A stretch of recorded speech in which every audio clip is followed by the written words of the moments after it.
I see some young people in the audience, so I'm going to end just with some advice to our youngsters here. And I'm sure your parents tell you as well.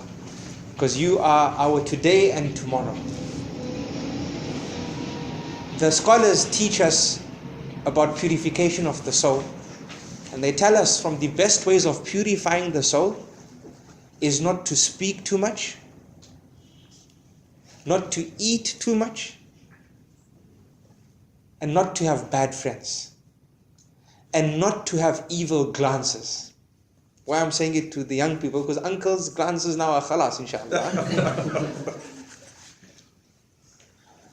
And uncles are staying away from all these foods, sugar, this, that, high blood pressure, cholesterol. We all have to. We're not eating too much anyway. May Allah give us all shifa. Ameen. And protect us. Ameen. 4 things to my young brothers and sisters. Don't speak too much. Speaking too much hardens the heart. Don't eat too much. Eating too much hardens the heart.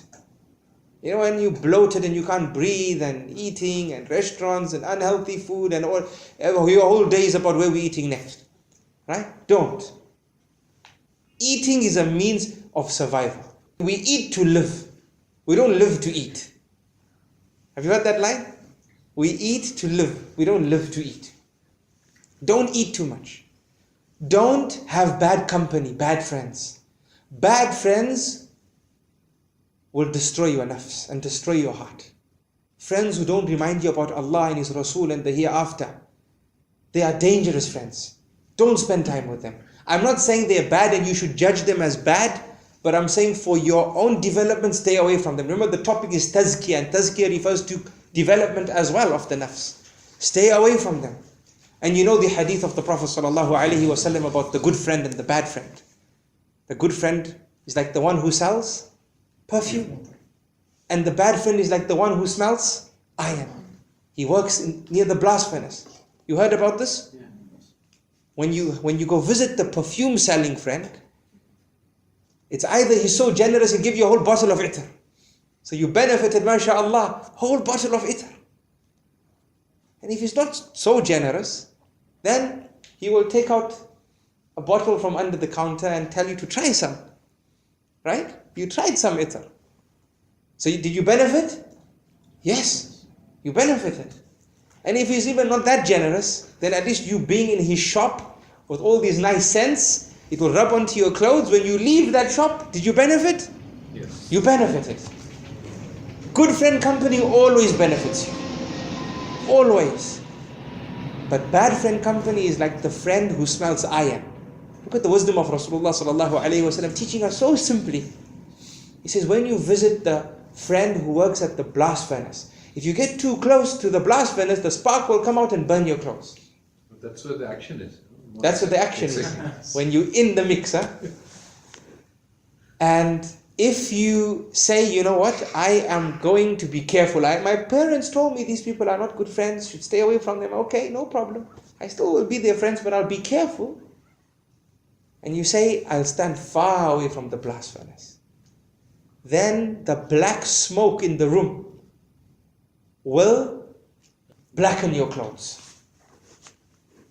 And if you say, oh, no, I want to be super careful. I want to stand right at the door. 1 foot out the door, 1 foot in the door. Then the carbon monoxides of that environment you have to breathe. So when you leave that environment, do you win or lose? Gas mask, mashallah. Mashallah. See, this is the youth today. Wallahi, this is the young people today. I was, a long time ago, when I had an IT business, in the afternoon I would go and volunteer at the madrasa. And there was this little kid. So one kid I was talking to somebody and I said, you mustn't cry over spilt milk. So the little kid said, why? I said, because it's spilt, it's khalas. Go get more milk. He goes, no. We can drink that milk. I said, it's dirty. How are you going to drink it? He says, no, now there's vacuums. You can suck up the milk and be very clean. And you can pour it into a glass and you can drink it. So I said, mashallah, I'm not that old, but subhanallah, when I hear these things, so you can wear gas mask. Okay, so you wear gas mask. But don't you have to take out the gas mask sometimes? And how ugly do you look with a gas mask on? It's not fashionable. Right? See, you clever, we cleverer. No, mashallah. So don't have bad friend company. And don't have unrestrained glances. When I say unrestrained glances, I mean two things. Number one, don't look at the girls. Lower your gaze. Even for the sisters, don't look at the boys. Lower your gaze. The moment you have an unrestricted glance, know by default you have polluted your nafs and your heart. You have opened a big door for shaitan. Number one. Number two, when I say don't have unrestricted glances, don't look at the bling of this dunya.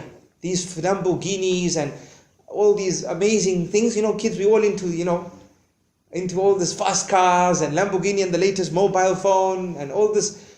Don't look at these things without remembering Allah subhanahu wa ta'ala. Don't say, wow, look at that car. Say, how amazing is my Allah who inspired insan to create that car. That is better for you to say. Do you get what I'm saying? You see what I'm saying? That will grow your nafs. It won't burn your nafs.